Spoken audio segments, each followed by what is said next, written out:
लिंग संलग्न रोग।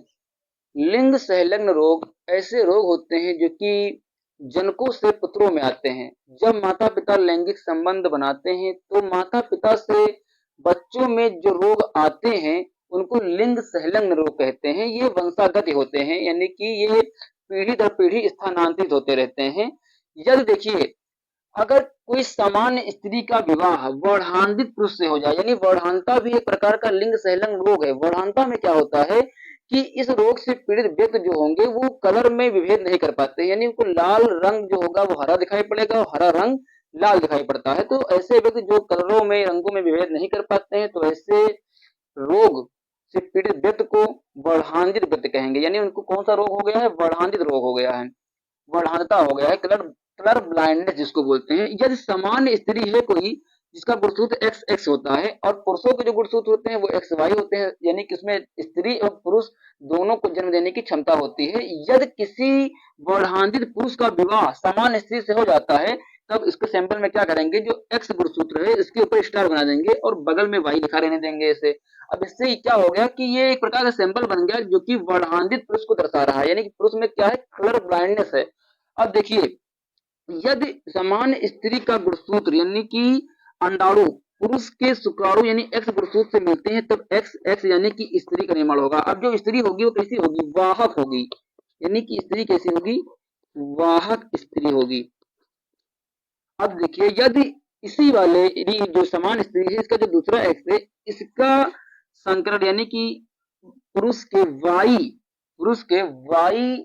शुक्राणु से होता है, यानी कि मादा के इस वाले एक्स गुणसूत्र का पुरुष के वाई गुणसूत्र से अगर संकरण होता है तब निर्माण होगा एक्स वाई का, यानी कि जो पुरुष होगा वो कैसा होगा? सामान्य होगा, इसमें किसी भी प्रकार का विकार उत्पन्न नहीं होगा। पुरुष कैसा होगा? सामान्य होगा। सामान्य पुत्र यानी कि जो पुत्र होगा वो सामान्य होगा। अब ये वाहक जो स्त्री है क्या होगी? यानी माता पिता से जो उत्पन्न होते हैं वो संतानें होती हैं। देखिए, अब एक बार संकरण हो गया, अब दूसरी बार में क्या करना है? अब इस वाले एक्स का, यानी कि एक बार इस वाले एक्स का इस वाले एक्स से संकरण हुआ था, अब दूसरी बार में वाई से होगा, तो फिर क्या बनेगा? एक्स वाई, यानी कि निर्माण किसका होगा? निर्माण होगा सामान्य पुत्र का, यानी पुत्र जिस कैसा होगा? सामान्य होगा, उसमें किसी भी प्रकार का विकार उत्पन्न नहीं होगा।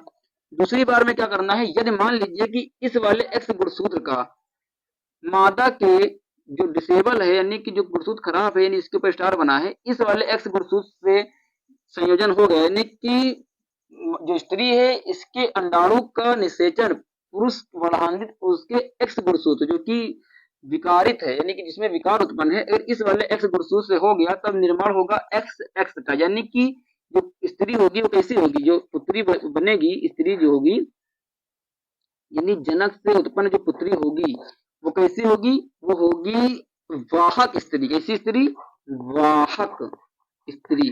तो इसी प्रकार से आप बायोलॉजी के द्वारा अपने पूर्वजों या फिर ऐसे व्यक्ति जिसको कोई ना कोई आनुवांशिक रोग है तो उसको क्रॉस के माध्यम से उसकी संतानों में कौन सा रोग हो सकता है, कौन सा नहीं हो सकता है, आप अच्छे से जान सकते हैं।